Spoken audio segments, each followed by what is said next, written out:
नमस्कार, मैं मनीष स्वागत करता हूँ आपको अपने इस यूट्यूब चैनल पे।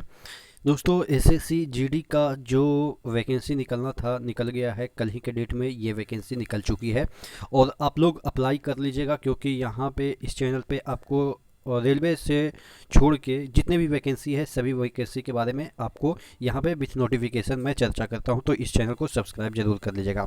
डिटेल में हम इस वीडियो में इस वैकेंसी के बारे में चर्चा कर लेते हैं। सबसे बड़ी मेन पॉइंट यहाँ पे ये है कि आपको जो एज है वो रिलैक्सेशन देखने को मिला है। 3 वर्ष का एज रिलैक्सेशन कोविड-19 की वजह से आपको देखने को मिल रहा है। तो यहाँ पे date of submission of online form जो है वो कब से स्टार्ट हो रहा है, 27 से 30 के बीच, यानी कि 30 नवंबर तक आप अप्लाई कर सकते हैं। शेड्यूल जो है वो कर रखा है कि कब आपका एग्ज़ाम होगा, वो जनवरी में एग्ज़ाम होगा, तो काफ़ी कम समय बचे हैं। आप पहले जो रिटर्न है उसकी तैयारी कीजिए, उसके बाद आप फिजिकल की तैयारी कीजिएगा। ठीक है, यहाँ पे लास्ट डेट ऑफ पेमेंट जो है वो चालान के थ्रू 1/12/2022। बाकी चीज़ें हम इसको जो है वो टेलीग्राम पे शेयर कर देंगे, तो वहाँ से देख लीजिएगा। और जो टेलीग्राम का लिंक है वो मैं डिस्क्रिप्शन बॉक्स में डाल दूंगा। चलिए, यहाँ पे जो डिफरेंट पोस्ट है जो आपके बटालियन है जिसे हम कर सकते हैं, बीएसएफ हो गया, सीआईएसएफ में टोटल वैकेंसी आप देखेंगे। जो ग्रैंड टोटल की हम बात करें 24,205 है। और अगर हम बात करें जो आपका यहाँ पे और क्या क्या चीज़ें रखी गई है, नेशनलिटी वगैरह तो आपको पता ही है। एज लिमिट सबसे बड़ी चीज़ है यहाँ पे जो नोट में करके दिया है, ड्यू टू अनप्रेसिडेंटेड जो कोविड पेंडेमिक है उसके कारण जो है वो आपका 3 वर्ष का रिलैक्सेशन मिल गया है।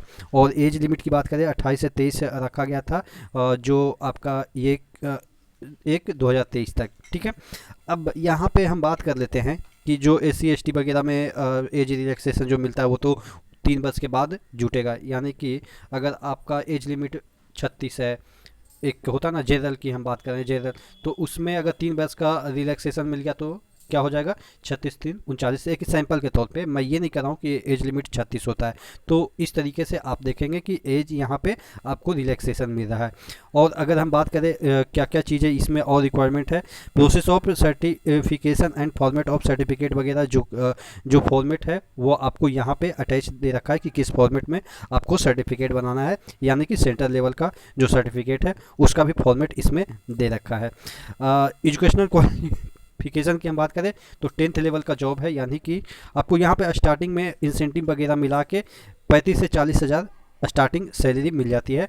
डिपेंड करता है कि कौन सा एरिया में आपकी पोस्टिंग होती है। लद्दाख वगैरह में हो गई तो आप मान के चलो कि 45 के अराउंड ही ऊपर बनेगा, क्योंकि वहाँ पे आप कर सकते हैं कि जो एरिया है उसके कारण 12 से 15 हज़ार ऐसे ही बढ़ जाते हैं सैलरी आपके। चलिए, और यहाँ पे क्या क्या चीज़ें दे रखी है, एप्लीकेशन फ़ीस है वो आपके 100 रुपया रखे गए हैं, जो कि सबको पता होता है। और फिजिकल स्टैंडर्ड टेस्ट है और फिजिकल इफ़िशियंसी टेस्ट है। तो यहाँ पे जो आपका एग्ज़ाम सेंटर है वो देख लीजिएगा कौन से रीजन में कहाँ पे एग्ज़ाम सेंटर है। ठीक है, और अगर हम बात करें नीचे जाके तो इसमें और क्या क्या दे रखा है, जनरली आपको सब चीज़ पता ही है, लेकिन जो नए हैं उनके लिए मैं बता दूं। सबसे बड़ी चीज़ यहाँ पे आपके एग्जामिनेशन से भी रिलेटेड है।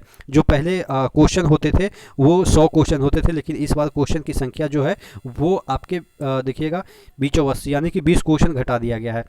10 जो आपके 60 मिनट में जो मैक्सिमम मार्क्स जो है वो 2-2 नंबर का कर दिया गया है। और निगेटिव जो है 0.50, यानी कि 1/4 इसमें निगेटिव है।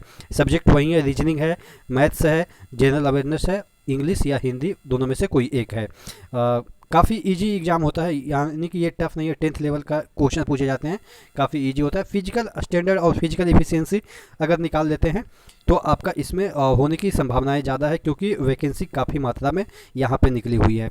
और अगर हम फिजिकल एफिशिएंसी टेस्ट की बात करें तो जो लद्दाख वाला है उनके लिए 1 माइल का दौड़ रखा गया 6.5 मिनट में, और जो अदर रीजन के हैं उनके लिए 5 किलोमीटर 24 मिनट में, और आपके फीमेल हैं तो 1 माइल या 8.5 मिनट में रखा गया है। और जो है वो आपका यहाँ पे अगर हम हाइट की बात करें तो 170 जनरल को रखा गया है मेल में, और 157 जो है जनरल फीमेल के लिए है। बाकी अगर आप SC हैं, ST हैं, तो उनके लिए एज यहाँ पे आपके हाइट रिलैक्सेशन में मिल जाते हैं। जैसे अगर हम बात करें शेड्यूल ट्राइब के तो 62.5 रखा गया है सेंटीमीटर मेल के लिए, फीमेल के लिए 150 रखा गया है। तो और चीज़ें तो इसमें कुछ है नहीं। हाँ, बाकी इसमें जो है चेस्ट रखा गया है 80 और 85 रखा गया है, यानी कि अगर आप सीना फुलाते हैं तो 85 मिनिमम होनी चाहिए। चलिए, और कुछ इसमें तो वेट वगैरह का कोई इशू नहीं है। वेट आपके प्रोपोर्शनल की बात की जा रही है कि कितना हाइट है उसके अकॉर्डिंग आपका वेट प्रोपोर्शनल होनी चाहिए, जो कि 1-2 किलो आप आदमी बढ़ा सकता है खाना पीना खा के उस समय के लिए। अगर कुछ दिक्कत होती है तो वेट वगैरह का इशू थोड़ा बहुत आती है कम, तो और तो कुछ ऐसा है नहीं। और हाँ, अब तो कुछ और है नहीं। अगर डिटेल में अगर कुछ भी फिर भी छूट गया हो तो आप चेक बता दीजिएगा नीचे कमेंट बॉक्स में किस तरीके से फॉर्म भरना है। उसका यहाँ पे दे रखा है कि आप जब खोलेंगे इसका वेबसाइट तो इस तरीके से दिखेगा। फ़ोटो की बात करें तो black and white, sorry black and white नहीं, जो आपका फ़ोटो है वो ग्राउंड बैकग्राउंड में वाइटिश होना चाहिए। देखिएगा ये वाला फोटो एक्सेप्टेड है। देखिएगा sample of photograph which are not acceptable, जो नीचे है वो नॉट एक्सेप्टेबल है। और एक्सेप्टेबल की हम बात करें तो देखिएगा वाइट बैकग्राउंड के साथ है, आपको खिंचवाना है, रंगीन ही फोटो खिंचवाना है। देखिएगा यहाँ पे देखिएगा ये सब जो ब्लर है ये तो सही है फ़ोटो, लेकिन ब्लर है तो इसको भी एक्सेप्ट नहीं करेगा, यानी कि क्लियर होना चाहिए। देखिए ये फ़ोटो सही है लेकिन उल्टा लगा दिया है तो ये भी गलत हो जाएगा। यही वाला फ़ोटो ऊपर है तो ये एक्सेप्टेबल है। तो इस तरीके से आपको ध्यान रखनी है, क्योंकि फॉर्म रिजेक्ट हो जाएगा तो फिर मुझे नहीं लग रहा है कि बार बार ये मौका देगा।